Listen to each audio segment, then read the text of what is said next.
मुंबई एक गोदाम जैसी जगह थी। 3 लोग आंखों पर पट्टी बंधी हुई और हाथ पीछे की ओर मोड़कर बांधे हुए तीनों घुटनों के बल बैठे हुए थे। उन तीनों के सामने कुर्सी पर एक शख्स सिर नीचे किए बैठा था। उसके एक हाथ में गन बंदूक थी। काले शर्ट और काली जीन्स में वो यमराज का अवतार लग रहा था। उसके आसपास 78 लोग और खड़े थे, शायद उसके साथी हो। उस शख्स ने अपना सिर उठाया, एक हाथ ऊपर करके कुछ इशारा किया। उसके इशारे को पाते ही एक आदमी आगे आया और उन तीनों की आंखों से पट्टी खोल दी। जैसे ही उस आदमी ने उनकी पट्टी खोली, तीनों की नजर सामने बैठे शख्स पर पड़ी। तीनों की आंखों में मौत का डर साफ दिखाई दे रहा था। उनमें से एक ने डरते हुए उस शख्स की तरफ देखकर कहा, हाँ हमें माफ कर दो, ऐसा दोबारा नहीं होगा, जाने दो। उस कुर्सी पर बैठे शख्स की नजर अब भी उन तीनों पर ही थी। उसे बोलते देख दूसरे आदमी में भी थोड़ी हिम्मत आती है और वो भी कांपते स्वर में कहता है, ये आखिरी बार था, अब नहीं होगा, भगवान के लिए हमें जाने दो। इंसान अपने कर्म से अपना कल तय करता है और तुमने अपने कर्म से ही अपना कल तय किया है। कर्म तो कर चुके, अब कल भुगतने के लिए तैयार हो जाओ। उस शख्स ने उन तीनों की तरफ देखते हुए गंभीर स्वर में कहा। तो कुछ देर के लिए वहां शांति छा गई। अचानक एक आवाज हुई और तीनों के शरीर बेजान हो जमीन पर गिर पड़े। उस शख्स ने उन तीनों पर गोली चला दी थी और वो अब मर चुके थे। वो शख्स उठा और बाहर जाने लगा। बाहर जाते जाते उस शख्स ने बिना पीछे मुड़े ठंडे लहजे में कहा, शिवा ले जाकर फेंक दो इन लाशों को समुद्र में, जीते जी किसी के काम नहीं आए, मरने के बाद कम से कम मछलियों का पेट तो भर ही सकते हैं। पीछे से एक लड़के ने जल्दी से बोला, ओके बॉस, और वो शख्स बाहर चला गया। उसके जाते ही शिवा ने बाकी के लड़कों से कहा, अब देख क्या रहे हो, शुरू हो जाओ। शिवा की बात सुनकर वह सब उन लाशों को ठिकाने लगाने लगे। एक लड़का शिवा के पास आया और उसके कंधे पे हाथ रख के बोला, यार शिवा एक बात बता। उसकी बात सुन के शिवा ने उसकी तरफ देखकर कहा, क्या? तो वो लड़का कहता है, यार हमारा तो समझ में आता है, पर तू तो उनका का दोस्त है, तू क्यों उन्हें बॉस कहता है? तू तो उन्हें नाम से बुला सकता है ना। उसकी बात सुनकर शिवा मुस्कुराकर जवाब देता है, यार जब उसे अभय बोलता हूँ तो लगता है अपने दोस्त से बात कर रहा हूँ, पर जब उसे बॉस बोलता हूँ तो लगता है जैसे इस ब्लैक टाइगर ग्रुप के लीडर से बात कर रहा हूँ, बस और कुछ नहीं। उसकी बात सुनकर वो लड़का अपना सिर हिलाकर कहता है, सही है यार, और दोनों अपने अपने काम में लग जाते हैं। इधर दूसरी तरफ सुनसान सड़क पर एक लड़की चले जा रही थी। चल क्या रही थी, जैसे दौड़ ही रही हो। उसने सफेद रंग की एक ड्रेस पहनी हुई थी और बगल में लेडीज बैग। आज तो बहुत देर हो गई यार, आज तो पक्का डांट पड़ने वाली है। क्या जरूरत थी तुझे दोस्तों के साथ जाने की? मना नहीं कर सकती थी, पर नहीं, हमारी सांची तो किसी को मना कर ही नहीं सकती। अब फंस गई ना, भी इतनी रात को ऑटो या टैक्सी भी नहीं मिलने वाली। वो खुद में ही बड़बड़ती हुई चले जा रही थी। वो बार बार अपने हाथ में पहनी घड़ी में वक्त देखती, कभी अपने आसपास ऑटो या टैक्सी को ढूंढती, पर उसे दूर दूर तक कोई ऑटो या टैक्सी दिखाई नहीं देती। ऑटो टैक्सी छोड़ो, उसे दूर दूर तक कोई इंसान तक नजर नहीं आता। अब उसे काफी डर भी लग रहा था, क्योंकि वो उस पूरे रोड पर अकेली थी। डर के मारे वो अपने कदम और फुर्ती से बढ़ाने लगती है। वो अभी कुछ दूर ही गई होगी कि एक कार उसके सामने आकर रुकती है। उस कार को देख के उसके कदम भी रुक जाते हैं। धीरे धीरे उस कार के शीशे नीचे होते हैं तो उसमें 4 लड़के बैठे थे। उनमें से 3 के हाथ में शराब की बोतल थी और एक ड्राइविंग सीट पर बैठा होता है। जब सांची ये देखती है तो वह उनसे अपनी नजर हटाकर फिर चलने लगती है। वो कार भी सांची के साथ साथ चलने लगती है। उन चारों की नजर सामने कम सांची पे ज्यादा थी। सांची को अब डर लग रहा था। वो जल्दी जल्दी कदम बढ़ाती है। वो कुछ भी करके बस यहाँ से निकलना चाहती थी। इतने में वो गाड़ी रुक जाती है और वो चारों लड़के गाड़ी से बाहर आ जाते हैं और उनमें से एक जाके सांची का हाथ पकड़ लेता है। वैसे तो सांची अब भी डरी हुई थी, पर वो ये दिखाना नहीं चाहती थी। वो हिम्मत करके उस लड़के की तरफ देख के कहती है, ये क्या बदतमीजी है। वह अपने हाथ को छुड़ाने की कोशिश करते हुए कहती है, छोड़ो मुझे, मैंने कहा छोड़ो मुझे। सांची की बात सुन के वो लड़का उसे हवस भरी नजरों से देखते हुए कहता है, अगर ना छोड़े तो। उसकी बात सुन के सांची को गुस्सा आने लगता है और वो मन में सोचती है, सांची कुछ कर नहीं तो तुझे कहीं का नहीं छोड़ेंगे। क्या सोच रही है? जैसे ही उस लड़के की आवाज उसके कान में पड़ती है वो होश में आती है। सांची उस लड़के के पैर पर जोर से पैर मारती है। दर्द के मारे वो लड़का हाथ छोड़ देता है और सांची मौका देख के वहां से भाग जाती है। वो लड़का दर्द से कराहते हुए अपने साथियों से कहता है पकड़ो साली को बचकर ना जाने पाए। उसकी बात सुन के तीनों लड़के सांची के पीछे भागने लगते हैं। वह लड़का गुस्से में खुद से ही कहता है अब तो तू गई, तुझे पता नहीं है तूने किससे पंगा लिया है, और वो भी सांची के पीछे चला जाता है। चैप्टर हिम्मत या हथियार। अंधेरी रात सुनसान सड़क पर एक लड़की भागे जा रही है। मानो अगर वह रुक गई तो जिंदा नहीं बचेगी। वह बार बार पीछे मुड़कर देख रही थी पर रुक नहीं रही थी। उसके पीछे कुछ लोग पड़े थे। उसे बचने का कोई रास्ता दिखाई नहीं दे रहा था। भागते भागते उसे एक मोड़ दिखता है और वह उसी तरफ मुड़ जाती है। वह फिर से पीछे देखती है। अचानक वह किसी से टकरा जाती है। वह सामने देखती है। वह लड़की कोई और नहीं सांची थी। सांची सामने देखती है। उसे उस शख्स का चेहरा दिखाई नहीं देता क्योंकि उस शख्स के पीछे गाड़ी खड़ी थी जिसकी हेडलाइट अभी भी जल रही थी। सांची उसके गले लग जाती है और उस शख्स से हौंफते हुए कहती है मुझे बचा लो प्लीज, मुझे बचा लो। अगर तुम अभी मुझसे दूर नहीं हुई तो किसी और से पहले में ही तुम्हें मार दूंगा। सांची के कानों में जैसे ही उस शख्स की ठंडी आवाज पड़ती है वह झटके से उस शख्स से अलग होती है। इतने में वो चारों लड़के भी वहां पहुंच जाते हैं। उनमें से वही लड़का जिसको सांची ने मारा था वह सांची को देखते हुए कहता है अब बचकर कहाँ जाओगी, अगर तुम चुपचाप जाने दो तो अपने घर ही जाएगी। उस शख्स की आवाज सुन सब उसे देखने लगते हैं। अभी भी उसका चेहरा किसी को दिखाई नहीं दे रहा था। एक तो वो हेडलाइट और ऊपर से उसने अपने चेहरे पे मास्क पहना हुआ था। उन चार लड़कों में से एक गुस्से में कहता है वो एक हीरो की तरह एंट्री मार के खुद को हीरो मत समझ, चुपचाप निकल यहाँ से। उसकी बात सुन के वह शख्स नीचे देख के हल्का सा हंसता है, फिर अचानक से उस पर गनतान देता है जिसे देख वह लड़के घबरा जाते हैं। उसे वह लड़का घबराते हुए कहता है देख तू तो जानता नहीं है तूने किससे पंगा लिया है। जब तू खुद ही नहीं जानता तू कौन है, यो मैं कैसे बता सकता हूँ कि तू कौन है, उस शख्स ने लड़के का मजाक उड़ाते हुए कहा। उसकी बात सुनकर लड़के को बहुत गुस्सा आता है और वो अपने दांत किटकिटाते हुए कहता है तुझे ये सब बहुत महंगा पड़ने वाला है, सस्ती चीजों का शौक नहीं है मुझे। वह शख्स भी उसी अंदाज में कहता है। उधर सांची उस शख्स के पीछे खड़ी ये सब देख रही थी, अपने आप में ही बड़बड़ाई जा रही थी इसके पास गन क्यों है, कहीं ये भी तो गुंडा नहीं। नहीं ऐसा नहीं हो सकता। हाँ हो सकता है कि वो पुलिस वाला हो। हाँ पर क्या फर्क पड़ता है कि कौन है, फिलहाल तो वो मेरी मदद करने वाला फरिश्ता है। हाँ अचानक हुई आवाज से उसका ध्यान टूटता है। वो देखती है कि उस शख्स ने उस लड़के को पकड़ रखा है और उसके सर पे गन तानी हुई है। तभी उसके कान में उस शख्स की गहरी आवाज पड़ती है बस अब बातें बंद, छोटे रहो, अपनी मस्ती अपने तक रखो, अगर बड़ा बनने की कोशिश की तो बड़ा बनने लायक नहीं रहोगे। अब उसका खौफ सबकी आंखों में साफ साफ दिख रहा था।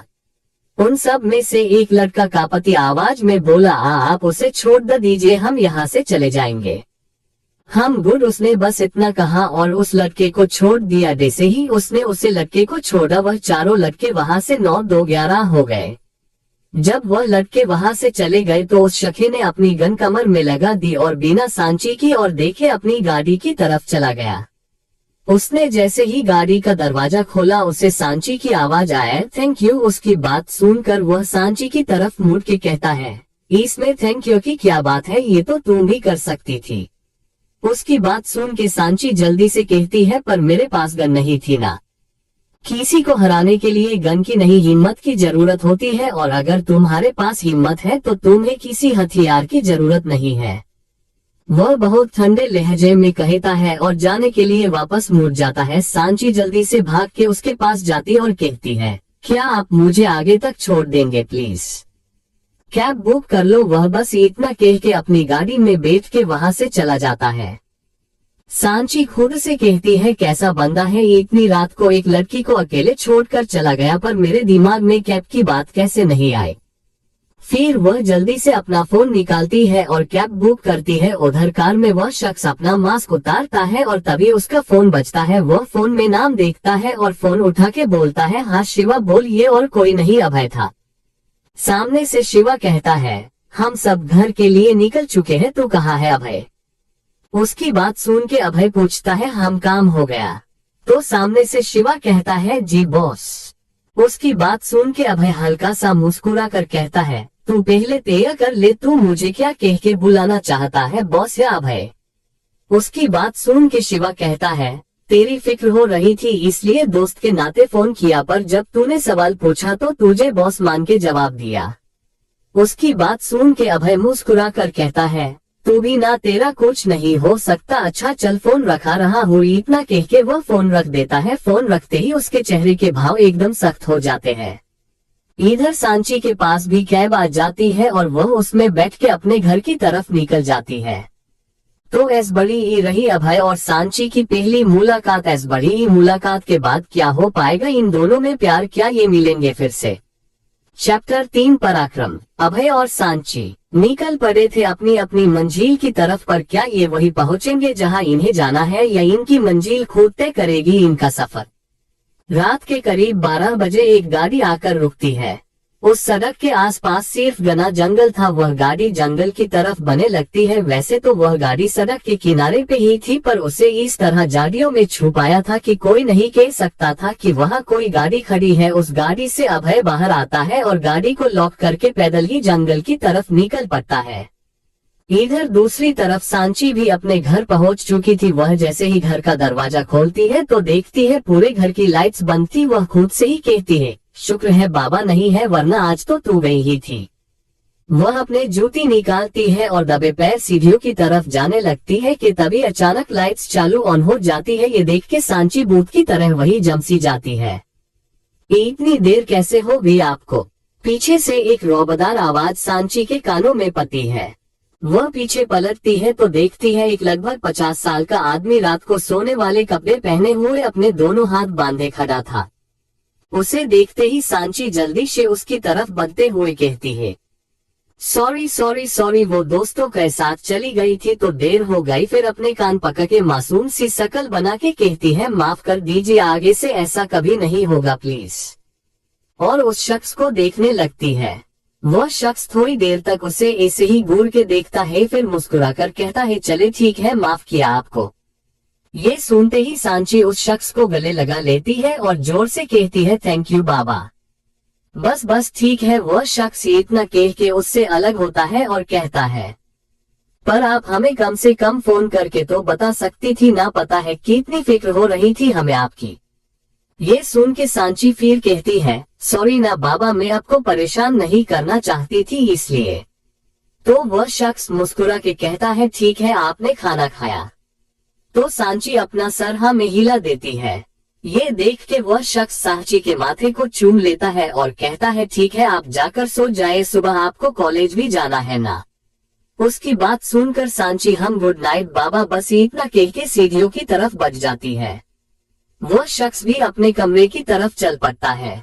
उधर अभय करीब 15 मिनट तक पैदल चलने के बाद जंगल के बीचों बीच पहुंच जाता है।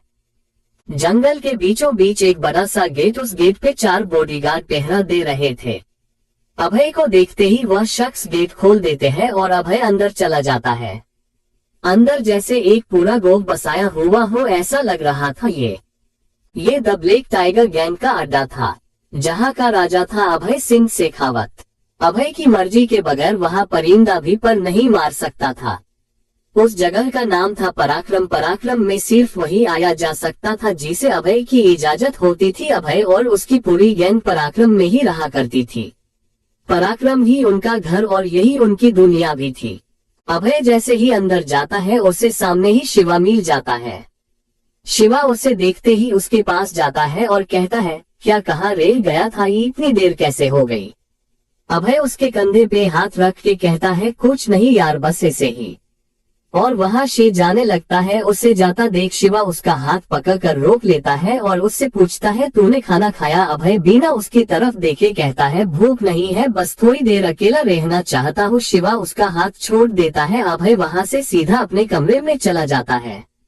इधर सांची भी अपने कमरे में फ्रेश होके कपड़े बदल के बिस्तर पे लेट जाती है। उसे उसका एक झुमका नहीं मिल रहा होता है। फिर वह सोचती है कि शायद जल्दबाजी में या हाथापाई में कहीं गिर गया होगा। वह बेड पे लेटे लेटे उस शख्स के बारे में सोचने लगती है। सांची ने उसकी शक्ल तो नहीं देखी थी, पर उसके शर्ट के ऊपर के 2 बटन खुले होने की वजह से वह उसके सीने पे बने उस टैटू को देख लेती है। वह एक शेर के मुंह चेहरे का टैटू था। इन्हीं सब बातों को सोचते सोचते वह नींद की आगोश में चली जाती है। उधर अभय भी फ्रेश हो जाता है। जब वह कपड़े बदल रहा होता है तो उसे अपनी शर्ट में कुछ अटका हुआ मिलता है। जब वह देखता है तो वह एक झुमका था। उसे एकाएक उस लड़की की याद आ जाती है जिसे उसने बचाया था। कुछ देर वह उस झुमके को उसको देखता रहता है, फिर वह उस झुमके को बेड पर फेंक कर बालकनी में आ जाता है। उसकी नजर एकटक चांद को तक रही थी। रात के करीब 1:30 बजे बज रहे थे, पर उसकी आंख में कहीं भी नींद का नामो निशान नहीं था। वह आंखें बंद करके वही खड़ा रहता है। उसे कुछ धुंधले चेहरे दिखाई देते हैं। कोई चिल्ला रहा था, तुम खूनी हो, तुमने मारा है उन्हें, तुम पहले वो शख्स हो जिसने खुद अपने परिवार को बर्बाद किया है। नहीं, अभय जोर से चिल्लाता है और अपनी आंखें खोल देता है। वह बदहवासी की हालत में खुद से ही कहता है, नहीं नहीं, मैंने नहीं मारा उन्हें, मैंने नहीं मारा। अभय भाग के अंदर जाता है और पानी की बोतल उठा के पानी पीता है।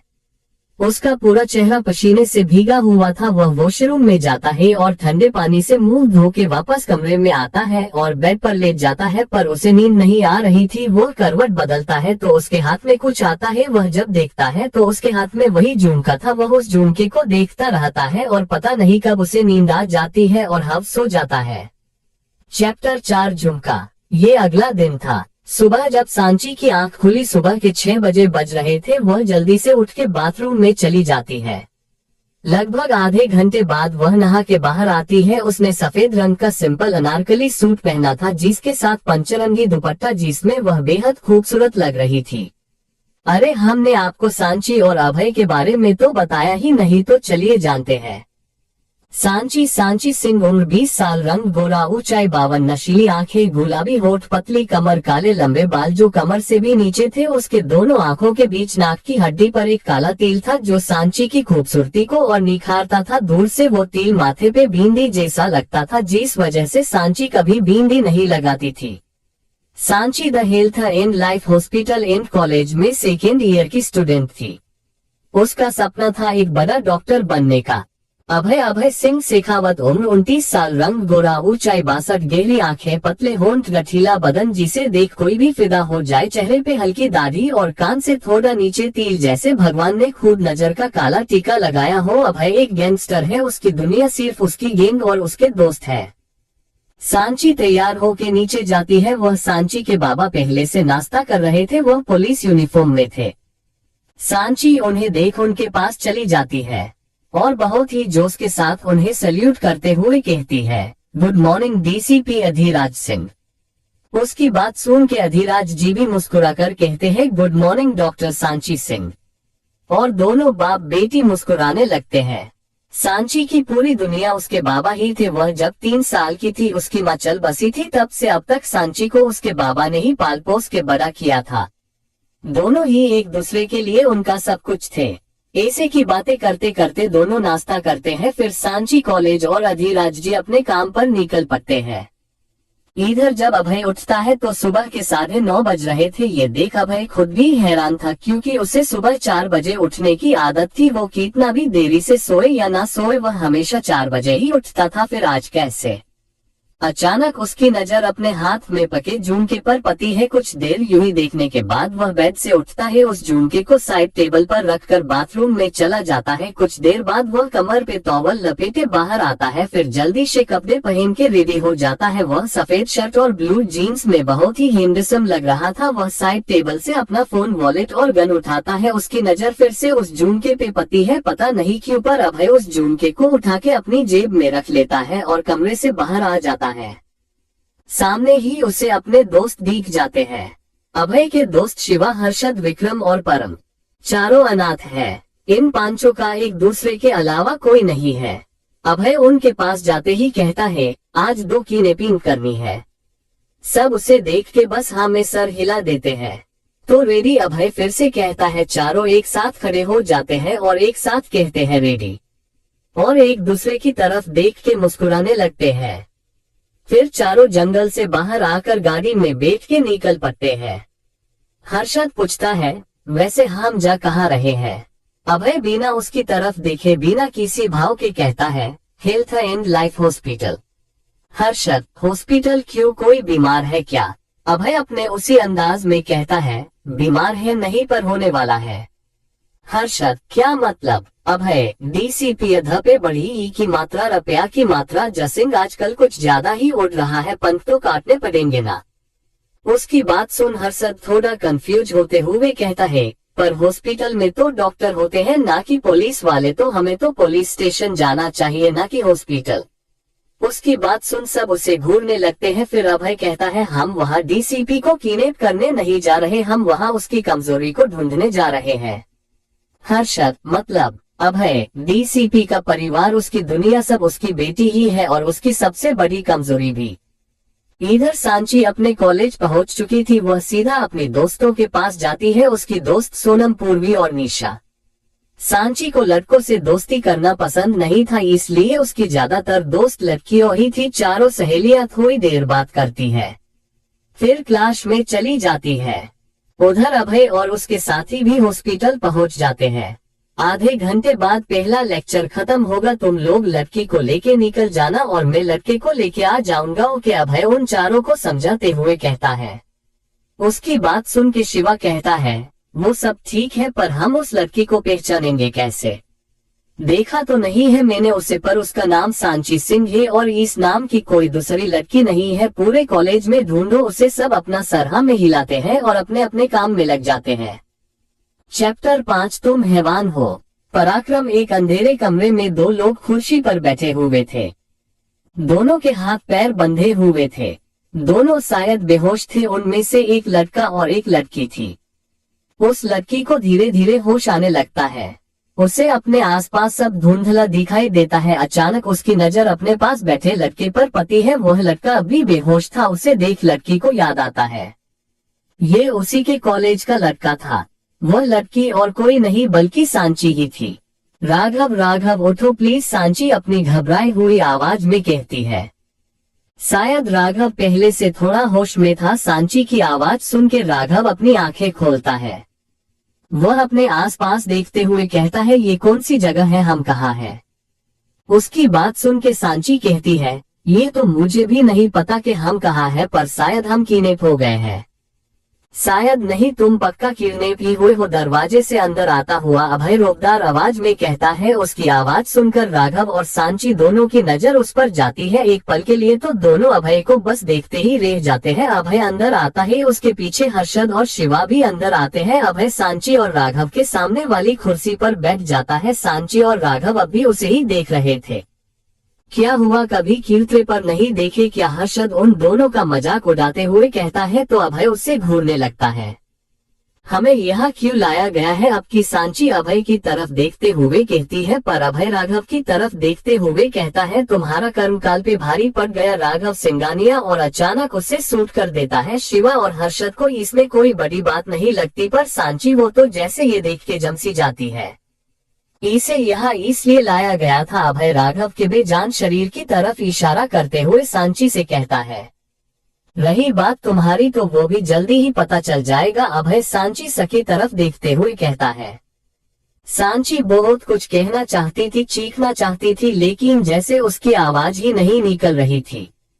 डर के मारे वह कुछ बोल ही नहीं पा रही थी। सांची हमेशा खुशियों में पली थी, आज पहली बार उसकी आंखों के सामने किसी की जान ले ली गई, जिसकी वजह से वह काफी डर गई थी। उसका पूरा चेहरा डर की वजह से पसीने से भीग गया था।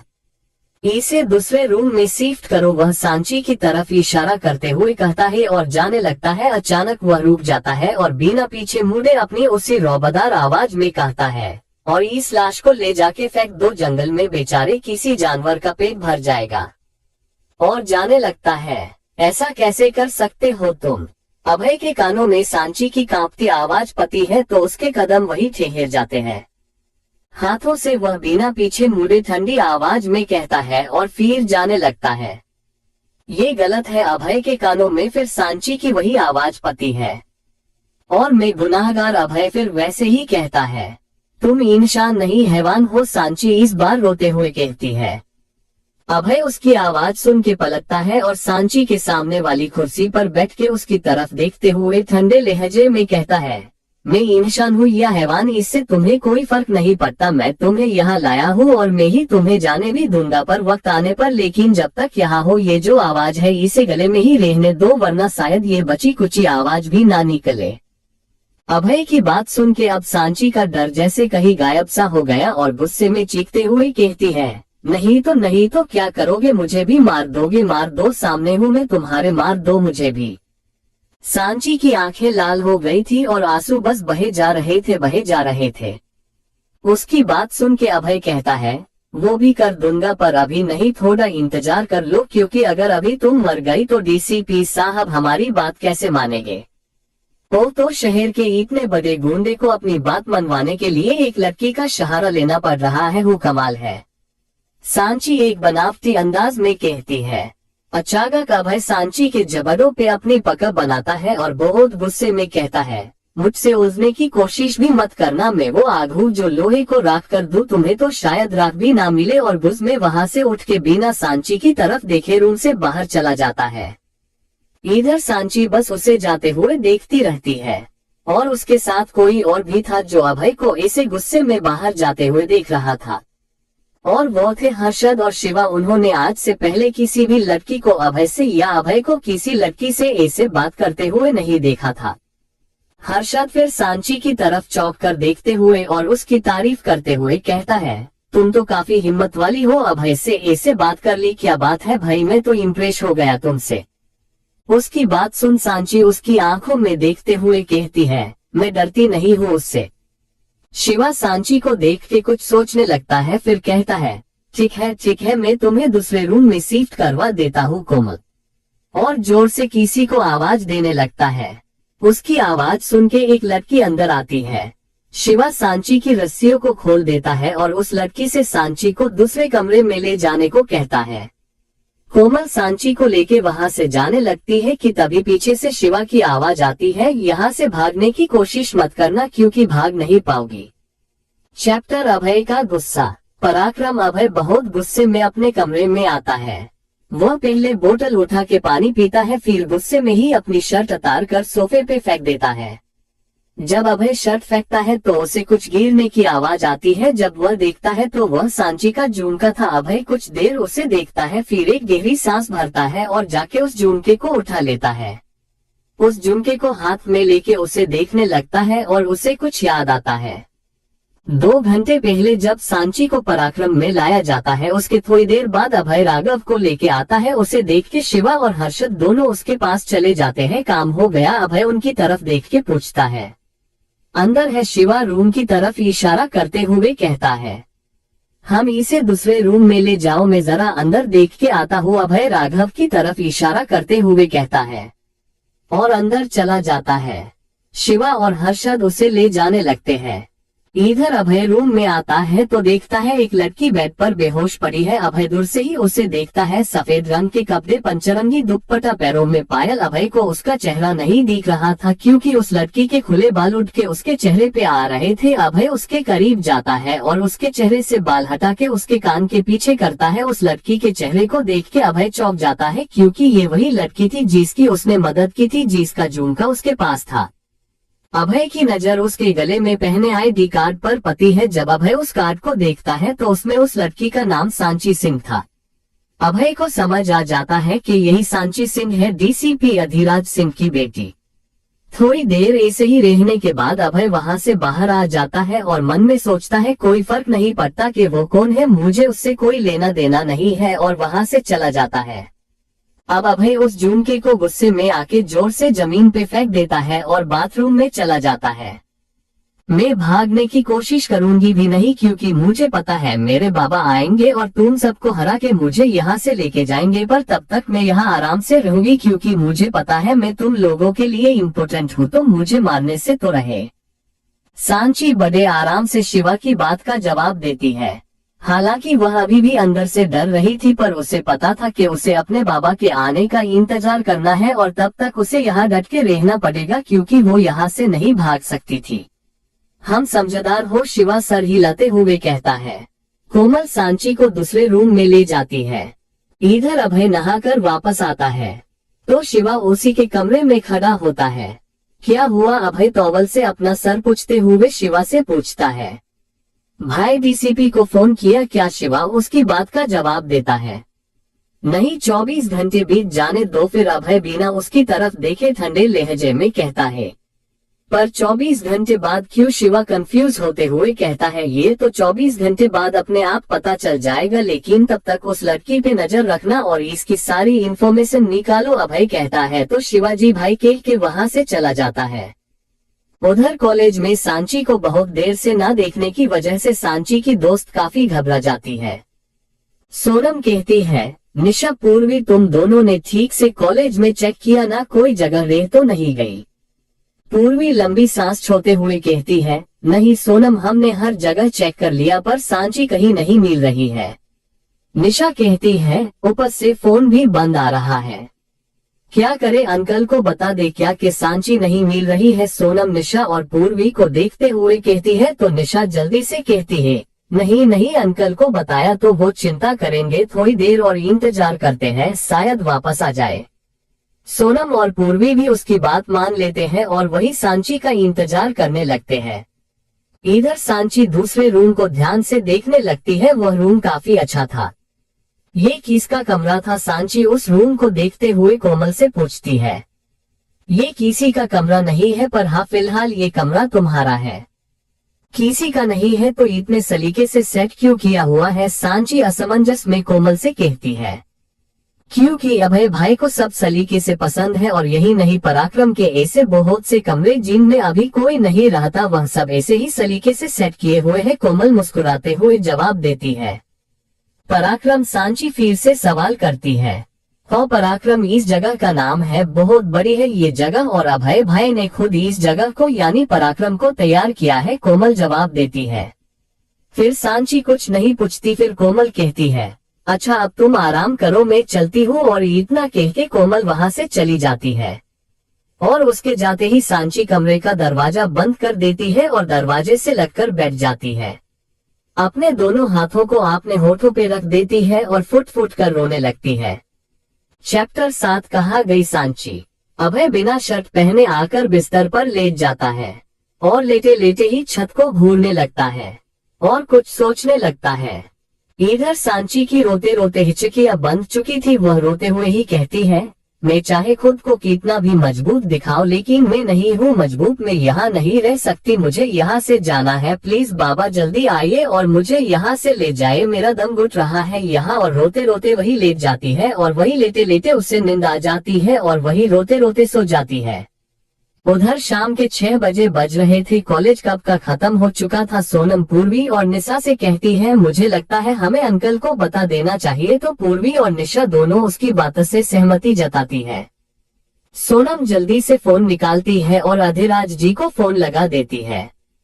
2 रिंग में ही फोन उठा लिया जाता है और सामने से आवाज आती है, बोलिए सोनम बेटा, कैसे फोन किया? सब ठीक? उनकी बात सुन के सोनम कहती है, कुछ भी ठीक नहीं है अंकल। उसकी बात सुन के अधिराज जी सीधे बैठ जाते हैं और पूछते हैं, क्या हुआ बेटा, आप ऐसा क्यों कह रही है और सांची कहाँ है? अधिराज जी की बात सुन के सोनम कहती है, अंकल पहले आप कॉलेज आ जाए, मैं आपको सब बताती हूँ। उसकी बात सुन के अधिराज जी कहते हैं, आप वही रहिए, हम अभी आते हैं। इतना कह के वह फोन रख देते हैं और अपने 3 कांस्टेबल को लेके कॉलेज की तरफ निकल पड़ते हैं। इधर कोमल जब सांची का कमरा खोलती है तो देखती है कि सांची जमीन पर सो रही है। वह जल्दी से सांची को उठाने लगती है। सांची उठो, सांची तुम यहाँ क्यों सो रही हो? सांची सांची उसकी आवाज सुन के उठ जाती है। उसकी नजर कोमल के हाथ में पकड़ी खाने से भरी ट्रे पर जाती है। मुझ खाना नहीं खाना, आप इसे वापस ले जाए। सांची उठ के बिस्तर की तरफ जाते हुए कहती है और जाकर बिस्तर पर बैठ जाती है। उसकी बात सुन के कोमल हल्का सा मुस्कुराती है, फिर खाने की ट्रे को साइड टेबल पर रखते हुए कहती है, अच्छा तो आप सिर्फ बातों की शेर है। सांची उसकी बात समझ नहीं पाती और पूछती है, क्या मतलब? मतलब मुझे लगा था कि जो तुमने शिवा से कहा था वह सच है और तुम सच में अपने बाबा का इंतजार कर रही हो, पर तुम तो भगवान के पास जाने की तैयारी कर रही हो। कोमल उसका मजाक उड़ाते हुए कहती है, मैं अपने बाबा का इंतजार कर रही हूँ, सांची ने चिढ़ते हुए कहती है। पर खाना खाए बिना कौन जिंदा कैसे रह सकता है, कहीं ऐसा ना हो कि तुम्हारे पापा यहाँ आए और तुम उन्हें यहाँ मिलो ही ना, कोमल अपनी आंखें घुमाते हुए कहती है। सांची बिना उसे कुछ कहे खाने की ट्रे लेके बिस्तर पर रखती है और बाथरूम में चली जाती है। कुछ देर में वह हाथ मुंह धो के बाहर आती है और कोमल से बिना कुछ कहे खाना खाने लग जाती है। कोमल ये देख के मुस्कुरा देती है और उससे बिना कुछ कहे कमरे से बाहर चली जाती है। कोमल सांची से बड़ी थी, इसलिए जब भी वह सांची को देखती तो सांची उसे छोटी बहन जैसी लगती थी। उधर अधिराज जी कॉलेज पहुंचकर सीधा सोनम, पूर्वी और निशा के पास चले जाते हैं और वहां जाते ही वह पहला सवाल यही करते हैं कि सांची कहाँ है और क्या हुआ है। उसकी बात सुन के तीनों नीचे देखने लगती है और सोनम अधिराज जी से बिना उनकी ओर देखे कहती है, हमें नहीं पता सांची कहाँ है, हमने उसे हर जगह ढूंढ लिया मगर वह हमें कहीं नहीं मिली। क्या पर वह कहाँ जा सकती है, यही कहीं होगी, हमने उसे ढूंढ लिया है, वह कहीं नहीं है। पूर्वी अधिराज जी की बात काटते हुए कहती है, हमने सोचा था वह थोड़ी देर में वापस आ जाएगी मगर जब वह नहीं आए तो हमने आपको फोन किया, इस बार निशा कहती है। अधिराज जी उन सब की बात सुन टेंशन में आ जाते हैं और पूछते हैं कि इतनी देर हुई है। पूर्वी कहती है 8 घंटे। क्या 8 घंटे हो गए हैं और तुम लोग मुझे अब बता रहे हो, पता नहीं किस हाल में होगी मेरी बच्ची, अधिराज जी लगभग चिल्लाते हुए कहते हैं। वह टेंशन के मारे यहाँ वहाँ चक्कर काट रहे थे, तभी उनकी नजर सीसीटीवी कैमरा पर पड़ी है। वह कांस्टेबल की तरफ देखते हुए कहते हैं, मुझे सीसीटीवी फुटेज चाहिए, पता लगाओ आज पूरे दिन कौन आया और कौन गया था। उसकी बात सुन के 2 कांस्टेबल वहां से चले जाते हैं और अधिराज जी उन तीनों से घर जाने के लिए कह देते हैं। इधर अभय बिस्तर पर लेटे हुए कुछ सोच रहा था कि अचानक उसे कुछ याद आता है और वह बिस्तर से उठ जाता है और शिवा को आवाज देता है। उसकी की आवाज सुनकर शिवा अंदर आता है और उससे पूछता है, क्या हुआ भाई? तो अभय उसके कंधे पे हाथ रख के धीरे से कहता है, मैं जो कहने जा रहा हूँ उसे ध्यान से सुनना, और उसे कुछ समझाने लगता है। शिवा उसकी बात सुनने के बाद कहते हैं, ठीक है भाई, हो जाएगा, और वहां से चला जाता है। उसके जाने के बाद वह एक शातिर मुस्कान के साथ कहता है, अब देखते हैं आप क्या करते हो अंकल। वह अंकल शब्द पर थाड़ा जोड़ देते हुए कहता है। इधर सांची भी खाना खा चुकी थी और कोमल उसके कमरे में आती है और कहती है, हो गया खाना, अब सो जाओ, और ट्रे लेके वहां से चली जाती है। चैप्टर 8 रुद्राक्ष की माला। अधिराज जी और उनके तीनों कांस्टेबल कैमरा रूम में ही खड़े थे, वह सीसीटीवी फुटेज चेक कर रहे थे। सबकी नजर कंप्यूटर पर चल रही फुटेज पर ही थी। अधिराज जी की नजर चल रही एक वीडियो पर जाती है, वह उस वीडियो को ध्यान से देखने लगते हैं। 2 लोग, दोनों ने काले कपड़े पहने हुए थे और दोनों के चेहरे मास्क से ढके हुए थे। उन्होंने सांची को एक रुमाल सूंघाया और उसे बेहोश करके हॉस्पिटल से बाहर ले गए। उस वीडियो को देख ही रहे थे कि एक कांस्टेबल उन्हें दूसरी वीडियो देखने का इशारा करता है। अधिराज जी उस वीडियो को देखने लगते हैं। वहां एक लड़का दूसरे लड़के को शायद किडनैप ही कर रहा था। उसकी नेपर ने ब्लू जींस, व्हाइट शर्ट और ऊपर ब्लैक जैकेट पहना था। जैकेट की वजह से उसका लगभग आधा चेहरा ढका हुआ था और आधे चेहरे पे मास्क पहना हुआ था, जिसकी वजह से उसका पूरा चेहरा ही नहीं दिख रहा था। अचानक अधिराज जी की नजर उस किडनैपर के हाथ में पहने रुद्राक्ष की माला पर पड़ती है। वह उसे देख एकदम चौंक जाते हैं। उनके मुंह से अनायास ही निकल जाता है अभय। उनकी आंखों में एक साथ कई भाव उमड़ आए। उन्हें देख के ये कह पाना मुश्किल था कि वह क्या सोच रहे थे। वह फौरन अपनी जगह से उठे और बाहर निकल गए। उनके पीछे पीछे वह 3 कांस्टेबल भी बाहर आ जाता है। बाहर आकर वह एक टैक्सी को रुकवाते हैं और उसमें बैठ के जाने लगते हैं कि तभी उनका एक कांस्टेबल उन्हें रोक के पूछता है, सर आप कहाँ जा रहे हैं? हमारी गाड़ी उस तरफ है, एक हाथ से दूसरी तरफ इशारा करते हुए कहता है। उसकी बात सुन के अधिराज जी कहते हैं, मुझे कुछ काम है, आप लोग चले जाए और हाँ वह फुटेज डिलीट करवा दीजिएगा। इतना कह के अधिराज जी वहां से निकल जाते हैं। पराक्रम करीब रात के 9 बजे बज रहे होंगे। आग जला के सब आग के आसपास बैठे थे। कोई बातें कर रहा था, कोई गाना गा रहा था, तो कोई नाच रहा था, पर इन सब से अलग कोई था जो दूर से ये सब बड़ी ही शांति से देख रहा था। वह अभय था जो एक पेड़ से टेक लगाकर दूर से ही ये सब देख रहा था। क्या देख रहे हो? अचानक उसके कानों में किसी की आवाज पड़ती है। जब वह अपनी गर्दन मोड़कर देखता है तो वहां कोमल खड़ी थी। अभय वापस सामने देखते हुए नर्म लहजे में कहता है, अपनी दुनिया। अभय, ये तो मैं अच्छे से जानती हूँ कि तुम अपना काम निकलवाने के लिए किसी का सहारा नहीं लोगे और एक लड़की का तो कभी नहीं, कोमल मायूसी से कहती है। तो अभय अब भी सामने देख रहे था। तो तुम उस लड़की को यहाँ क्यों लाए हो? कोमल फिर से अभय से कहती है। मैं नहीं, उसे यहाँ उसका नसीब लाया है, अभय सामने ही देखते हुए कहता है। अच्छा, तो इस दुनिया में आगे उसके नसीब में क्या है? अभय, कोमल लगभग रोते हुए कहती है। वह तो आगे वक्त ही बताएगा, अभय अब भी उसी तरह जवाब देता है। वो मासूम है, कोमल फिर से कहती है। अभय थोड़ा मुस्कुराकर कहता है, तो मैं कौन सा उसे जल्लाद बना रहा हूँ? फिर वह एक लंबी सांस भरते हुए कोमल की तरफ देखकर कहता है, बस इतना समझ लो, वह यहाँ अपनी जरूरत की वजह से है, मेरी नहीं। और बिना कोमल की बात सुने वहां से चला जाता है। जरूरत है अभय, जरूरत है, कोमल उसी तरफ देखकर खोए स्वर में कहती है जिस तरफ अभय गया था। सांची खिड़की के पास बैठी बाहर देख रही थी। इस तरफ सिर्फ काला घना जंगल और उसके ऊपर पति चांद की ठंडी रोशनी थी। सांची उस तरफ देखते हुए खोए हुए स्वर में कहती है, इस जंगल की तरह मेरी जिंदगी भी काली लग रही है, लेकिन इस पर जैसे ये चांद की रोशनी है उसी तरह मेरी जिंदगी में आप हो। अनायास ही उसके जहन में अभय की वह हरकत आ जाती है कि किस तरह अभय ने उसे धमकी दी थी उसके जब्बे पकड़कर। और पता नहीं क्यों पर उसे उस रात उसकी मदद करने वाले उस टैटू वाले लड़के का ख्याल आता है और वह कुछ सोचने लगती है। उधर अधिराज जी टैक्सी को एक सुनसान सड़क पर रुकवाते हैं और बाहर आते हैं। टैक्सी वहां से चली जाती है। ये वही सड़क थी जहां से पराक्रम तक जाने का रास्ता था। अधिराज जी जंगल की तरफ पैदल ही चल पड़ते हैं। इधर अभय को एक मैसेज आता है जिसे देखकर उसके चेहरे पे एक शातिर मुस्कान आ जाती है, पर अचानक उसके चेहरे के भाव बदल जाते हैं। अधिराज जी पराक्रम तक पहुंच जाते हैं और उनके आते ही पराक्रम के दरवाजे खोल दिए जाते हैं। अधिराज जी बिना देरी किए अंदर चले आते हैं और उनके आते ही दरवाजे फिर बंद कर दिए जाते हैं। ये देख के अधिराज जी को जरा सा भी अजीब नहीं लगता। वह सामने देखते हैं, सामने अपने 2 हाथ पेंट की जेब में डाले अभय खड़ा था। अधिराज जी की आंखों में अभय को देख के एक गहरी चमक आ जाती है। वह जल्दी जल्दी अभय की तरफ बढ़ने लगते हैं, पर एक फासले पर आके उन्हें रोक लिया जाता है।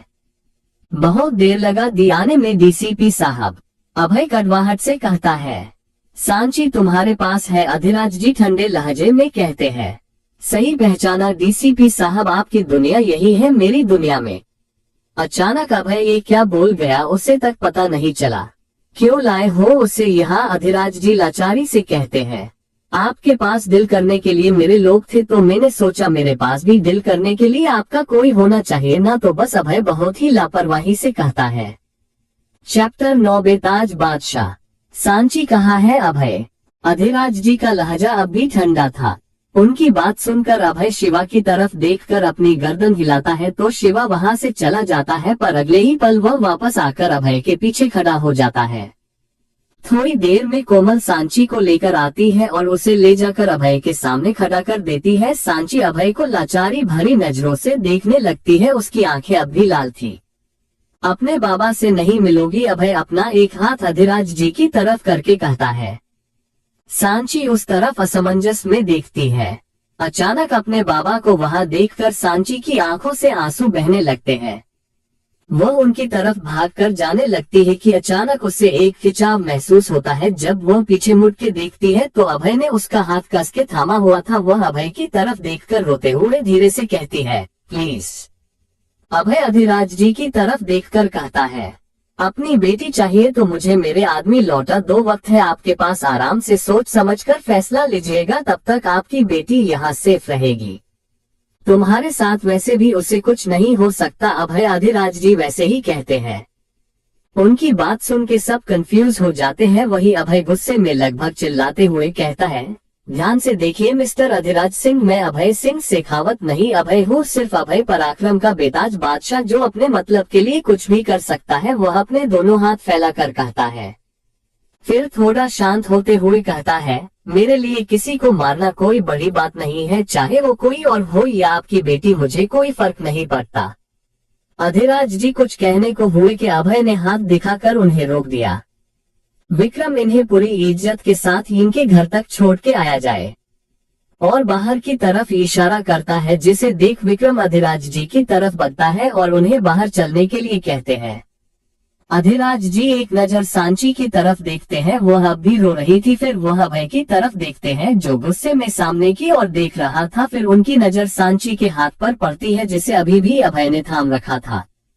उनके चेहरे पे एक सुकून भरी मुस्कान तैर जाती है और वह वहां से बाहर निकल जाते हैं और उनके जाते ही दरवाजा बंद हो जाता है। दरवाजे को बंद होता देख सांची जोर से चिल्लाते हुए और रोते हुए कहती है, बाबा बाबा मुझे भी आपके साथ जाना है, बाबा मैं यहाँ नहीं रह सकती, बाबा प्लीज। वह दरवाजे की तरफ जाने की कोशिश करती है पर अभी भी अभय ने उसका हाथ कस के पकड़ रखा था। वह छुड़ाने की कोशिश करती है पर अभय की पकड़ काफी मजबूत थी। आखिर में सांची थक हार कर वही जमीन पर बैठ जाती है और फुट फुट कर रोने लगती है। अभय बिना किसी भाव के कहता है, कोमल इसे अंदर ले जाओ, और सांची का हाथ छोड़ देता है। कोमल उसकी तरफ बढ़ती है पर सांची पीछे हो जाती है और रोते हुए कहती है, मैं नहीं जाऊंगी तुम्हारे साथ। सबकी तरफ उंगली करते हुए कहती है, तुम सब एक जैसे हो, मतलबी, फरेबी और खूनी। जैसे ही सांची के मुंह से खूनी निकलता है अभय के चेहरे के भाव अचानक बदल जाते हैं। जिस चेहरे पे अब तक गुस्सा था अचानक वह बेबसी और मायूसी से भर गया था। अभय सबको वहां से जाने का इशारा करता है तो सब वहां से चले जाता है। अब वहां सिर्फ अभय और सांची थे। सांची अब भी रो रही थी। जैसे ही अभय की नजर सांची पर पड़ती है और उसका चेहरा फिर गुस्से से लाल हो जाता है। अचानक वह सांची को अपनी तरफ खींच लेता है और उसे कमर से पकड़कर अपनी गोद में उठा लेता है। सांची इस अचानक हुई घटना से घबरा जाती है। अभय उसे गोद में उठा के आगे चलने लगता है। ये क्या कर रहे हो, नीचे उतारो, मुझे नीचे उतारो, सांची अपने आप को अभय की पकड़ से छुड़ाते हुए कहती है। अभय बिना उसे कुछ कहे बस चलता रहता है और उसके कमरे तक पहुंच उसे कमरे में छोड़ कमरे का दरवाजा बाहर से बंद कर देता है। सांची अंदर से जोर जोर से दरवाजे पर मारते हुए कहती है, तुम ऐसा नहीं कर सकते, दरवाजा खोलो। बाहर से अभय कहता है, तुम किडनैप हुई हो, अब जरा किडनैपिंग का मजा लो। अंदर सांची पीछे मुड़ के देखती है तो वह खिड़की जो खुली थी अब वह भी बंद थी। सांची खिड़की के पास जाके उसे खोलने की कोशिश करती है पर खिड़की नहीं खुलती। सांची की आवाज न आती देख अभय कहता है, अब ऐसे ही चुपचाप सो जाओ, और वहां से जाने लगता है। तभी अंदर से सांची कहती है, देखो दरवाजा खोल दो प्लीज, मुझे बंद जगह में घुटन होती है, सांस भी नहीं आती और यहाँ तो खिड़की भी बंद है, प्लीज दरवाजा खोलो। अभय को लगता है कि वह सिर्फ बाहर आने के लिए ये सब बोल रही है तो वह कहता है, ठीक है, लंबी लंबी सांसें लो और सो जाओ, और वहां से चला जाता है। अंदर सांची को सच में सांस लेने में तकलीफ हो रही थी। वह वापस खिड़की के पास जाती है और उसे खोलने की कोशिश करती है पर बहुत कोशिश के बाद भी खिड़की नहीं खुलती। सांची लंबी लंबी सांस लेने लगती है। वह फिर दरवाजे के पास जाकर दरवाजा खटखटाती है। वह लंबी सांसें लेते हुए कहती है, प्लीज हेल्प को कोई मदद करो प्लीज। पर कोई दरवाजा नहीं खोलता है क्योंकि अभय ने पहले से कह दिया था कि कोई उसकी मर्जी के बगैर दरवाजा नहीं खोलेगा। चैप्टर 10 अभय और सांची का पहला किस। अधिराज जी गाड़ी में बैठे किसी गहरी सोच में डूबे थे। उन्होंने मन में कहा, मेरी बेटी की वजह से आप मुझसे दूर हो गए और मेरी बेटी की वजह से ही आज हम फिर मिले हैं। मैंने कितना ढूंढा आपको पर आप नहीं आए और अचानक आज आप सामने आए भी तो ऐसे हमें अपना दुश्मन मानकर पर हम आपको अपना दुश्मन नहीं मानते। और उन्हें कुछ याद आता है 6 साल पहले अदालत में कटहरे में खड़े अभय ने खुद स्वीकार किया था कि हाँ उसने ही रेप किया है और उन्हें 4 साल की सजा सुनाई गई थी। उस दिन के बाद हमने आपको कभी नहीं देखा। आज 6 साल बाद आपको देखा है हमने। अधिराज जी अपना सर सिर से टीका कर बैठ जाते हैं और अपनी आंखें बंद कर लेते हैं। इधर अभय अपने कमरे में आता है। खूनी फरेबी मतलबी हूँ जैसे अपने बाप को तो कभी देखा ही नहीं है। अभय अपने जूते उतारते हुए ये सब बोले जा रहा था। वह खड़ा होता है और थोड़ा आगे चलने के बाद एक हल्की चीख के बाद वह वापस सोफे पर बैठ जाता है। उसके पैर में कुछ चुभता है। जब वह पैर ऊपर करके देखता है तो उसके पैर से खून निकल रहा था। वह फर्श पर देखता है, फर्श पर झुमका पड़ा था जिसे अभय ने ही फेंका था। ना तुम चैन से रहने देती हो ना तुम्हारी चीजें। अभय उस झुमके को हाथ में लेकर कहता है।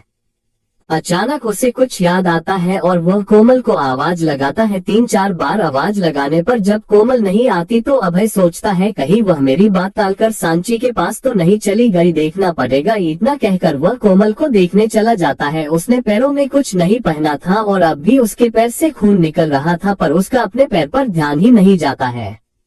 बाहर आकर वह सीधे सांची के कमरे के पास जाता है। दरवाजा बाहर से बंद था। दरवाजा तो बंद है, फिर कोमल कहाँ गई, इतना सोचते हुए वह जाने लगता है। अचानक उसके पैर वहीं रुक जाते हैं। वह सांची की रूम की तरफ देखकर कहता है, कह रही थी सांस नहीं आती, एक बार चेक कर लेता हूँ ठीक है भी कि नहीं। ये सोचकर अभय सांची के कमरे का दरवाजा खोल देता है, पर अंदर का नजारा देखकर जैसे उसके पैर जम से जाते हैं। दरवाजे के पास ही सांची बेहोश पड़ी थी। अभय जल्दी से उसके पास बैठ जाता है और उसकी नाड़ी चेक करता है। अभय खुद से ही कहता है, ओह नो, इसकी पल्स तो बहुत धीमी चल रही है। वह सांची को गोद में उठा के उसे बेड पर लेटा देता है और उसकी हथेलियां रगड़ते हुए कहता है, सांची उठो सांची। पर सांची अपनी आंखें नहीं खोलती। अभय खड़ा हो जाता है और उसके चेहरे को देखते हुए कहता है, अब और कोई तरीका नहीं है। अभय सांची की तरफ झुकता है। अपने एक हाथ से वह सांची के नाक को बंद कर देता है और झटके के साथ अपने होंठ उसके होंठों पर रखकर उसे सांस देने लगता है। वह अपने होंठ अलग करता है और फिर यही हरकत 3-4 बार करता है। सांची को होश आने लगता है, पर अभय को ये पता नहीं चलता और वह फिर एक बार वही करता है। सांची अपनी आंखें खोलती है। उसकी नजर सीधे अभय के सीने पर बने उस टैटू पर जाती है। आज भी उसकी शर्ट के ऊपर के 2 बटन खुले थे। सांची को जब एहसास होता है कि उस शख्स और उसके होंठ मिले हुए हैं तो वह उस शख्स को अपना पूरा जोर लगा के धक्का देती है। उसकी इस हरकत से अभय उससे अलग होता है। जब सांची की नजर अभय की नजर से मिलती है वह एक पल के लिए चौंक जाती है। तो क्या अभय ने उसे उस रात बचाया था? क्या वो अभय था? फिर उसने मुझे किडनैप क्यों किया? यही सब सांची के दिमाग में चल रहा था। सॉरी, तुम्हारी पल्स गिरती जा रही थी इसीलिए ये किया। इतना कहकर अभय बिना उसकी तरफ देखे एक रफ्तार के साथ वहां से निकल जाता है। जो इंसान मुझे मार देना चाहता था वही इंसान मुझे एक किस के लिए मुझे सॉरी बोल के गया है, सांची खोए हुए स्वर में अपने आप से कहती है। सुना, तुम्हारे कमरे की खिड़की नहीं खुल रही है।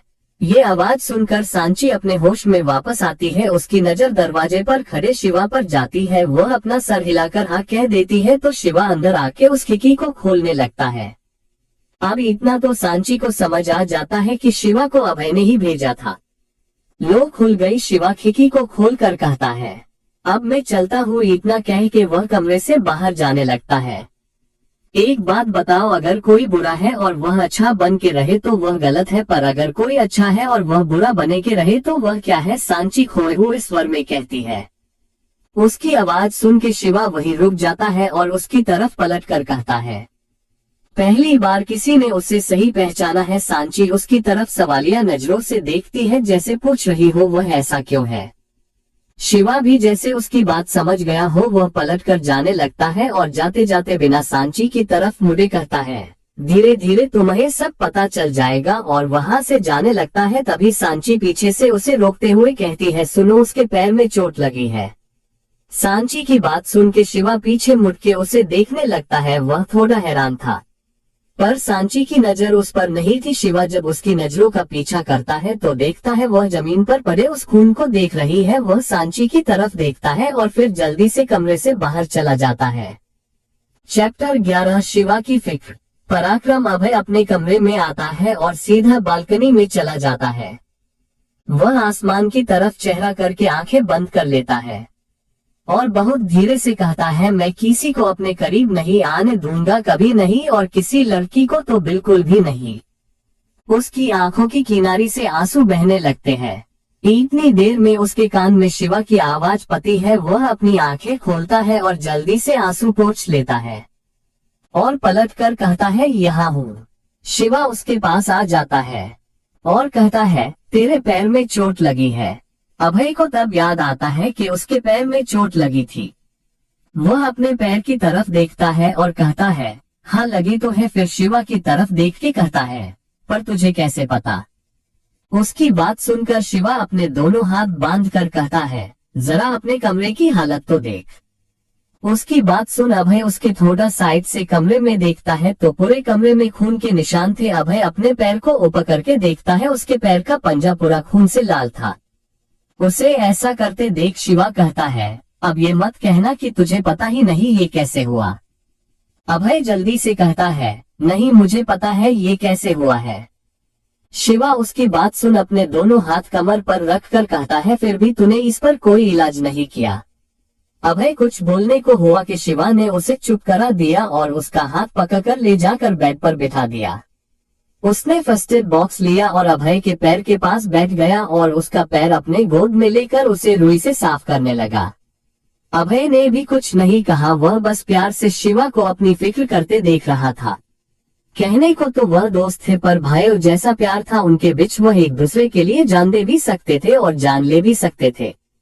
उधर अधिराज जी जैसे ही अपने घर में जाते हैं उन्हें ऐसा लगता है जैसे सांची ने उन्हें पुकारा हो। वह बेचैनी से इधर उधर देखने लगते हैं पर उन्हें कोई दिखाई नहीं देता।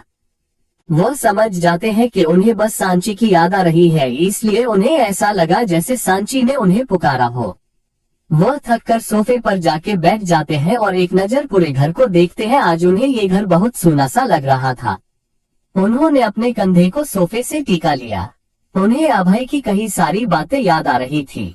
वह सांची को वहां छोड़कर तो आ गए थे पर उन्हें अब सांची की फिक्र हो रही थी।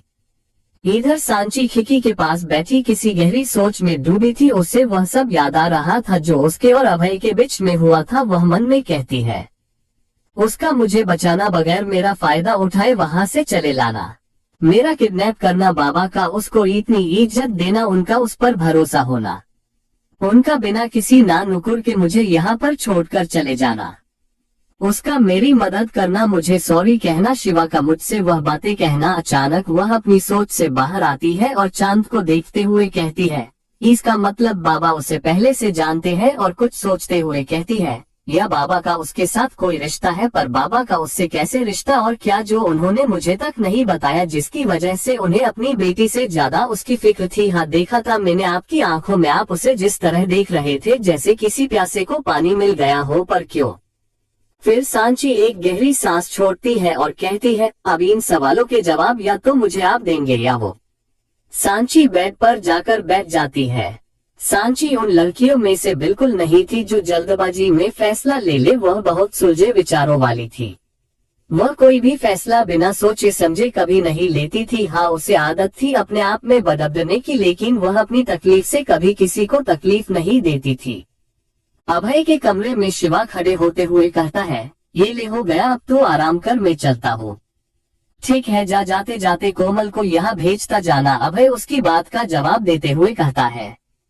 शिवा भी ठीक है कह के वहां से चला जाता है। कुछ देर में कोमल कमरे में आती है और अभय से कहती है, तुमने बुलाया मुझे? हम कहाँ थी तुम इतनी देर से? अभय उससे सवाल करता है। मैं अपने कमरे में थी, आपने जो काम दिया था वह कर रही थी, कोमल कहती है। हम काम हो गया? अभय उससे पूछता है। अभी नहीं पर कल तक हो जाएगा, कोमल जवाब देती है। ठीक है तुम जा सकती हो जी। इतना कह के कोमल जाने लगती है तो पीछे से अभय कहता है, सांची की देखती जाना। उसकी बात सुनकर कोमल पलट कर कहती है, क्या हुआ उसे? तो अभय कहता है, कुछ नहीं, बस तबीयत ठीक नहीं है उसकी। ठीक है मैं देखती हूँ। इतना कह के कोमल वहां से चली जाती है। अभय अपनी शर्ट उतार के बाजू में रखता है और बिस्तर पर लेट जाता है। इधर कोमल सांची के कमरे में आती है तो देखती है सांची सो चुकी है और खिड़की भी खुली थी, जिसकी वजह से शायद सांची को ठंड लग रही थी। कोमल जाकर सांची को ठीक से कंबल ओढ़ा देती है, फिर जाके खिड़की बंद करती है और कमरे से बाहर आकर हल्के हाथ से दरवाजा बंद करती है और वहां पे चली जाती है। चैप्टर 12 कोई तेरे खातिर है जी रहा। पराक्रम रात के लगभग 2 बजे अभय के कमरे में अभय बेड पर लेटा हुआ था। उसका पूरा चेहरा पसीने से भीगा हुआ था। वह काफी घबराया हुआ लग रहा था, शायद कोई बुरा सपना देख रहा हो। उसे सपने में फिर वही धुंधले चेहरे दिखाई दे रहे थे, वही आवाजें आ रही थी जैसे कोई उस पर किसी के खून का इल्जाम लगा रहा हो। अभय नींद में ही कसमसा रहा ना, और नींद में ही कुछ बदब रहा था कि नहीं मैंने नहीं मारा उन्हें, मैंने नहीं मारा, मैंने नहीं। उसकी जबान लखा रही थी जैसे नींद में वह किसी से डर रहा हो। अचानक वह हड़बड़ाकर उठता है। वह अपने आसपास देखता है तो ये उसी का कमरा था। ये देख उसे थोड़ी राहत मिलती है, पर वह अभी भी घबराया हुआ डरा हुआ लग रहा था। उसका गला सूख रहा था। वह साइड टेबल से पानी की बोतल उठा के पानी पीता है। वह दोनों हाथ अपने चेहरे पर रखता है। वह पूरा पसीने से भीग चुका था। अभय उठ के बाथरूम में जाता है और अपना चेहरा धो के वापस कमरे में आता है, पर उसे अब भी चैन नहीं मिल रहा था। वह कमरे से बाहर चला आता है। आग अभी हल्की जल रही थी, पर आसपास कोई नहीं था। अभय जाकर आग के सामने थोड़ी दूरी बनाकर बैठ जाता है। वो आग को देखते हुए मन में सोच रहा था कि ये मेरे साथ कब तक होगा, कब मुझे छुटकारा मिलेगा इन सब से। पर अफसोस के अपने इस सवाल का जवाब किसी के पास नहीं था। अभय वही बैठा उस आग को देखने लगता है। इधर सांची के कमरे में सांची को काफी घबराहट हो रही थी, जिसकी वजह से उसकी आंख खुल जाती है। वह लंबी लंबी सांसें ले रही थी। जब वह अपने आसपास देखती है तो देखती है कि कमरे की खिड़की और दरवाजा दोनों बंद थे। सांची जल्दी से उठ के खिड़की के पास जाकर उसे खोलने की कोशिश करती है, पर खिड़की नहीं खुलती। सांची भागकर दरवाजे के पास जाती है और दरवाजा खोलने की कोशिश करती है और दरवाजा खुल भी जाता है। वह जल्दी से भागकर कमरे से बाहर खुली हवा में आ जाती है और लंबी लंबी सांसें लेने लगती है। सांची के कमरे के ठीक सामने थोड़ी दूरी पर आग जल रही थी और आग के उस तरफ अभय बैठा था, जो सांची को इस तरह बाहर आते देख लेता है। वही सांची को ये पता नहीं था कि वहां उसके अलावा कोई और भी था। जब सांची को राहत मिलती है तो उसे थोड़ा ठीक लगता है। वह अपने आसपास देखती है तो सामने उसे अभय दिखाई देता है, जो अभी उसे ही देख रहा था। उसे देखते ही सांची के मन में फिर से वही सब चलने लगता है। अभय अपनी जगह से उठता है और सांची के पास चला आता है। उसके पास जाने के बाद अभय नर्म लहजे में कहता है, तुम इतनी रात को बाहर क्या कर रही हो? सांची मन में कहती है, तुम भी तो बाहर हो, इतनी रात को हूँ। फिर अभय से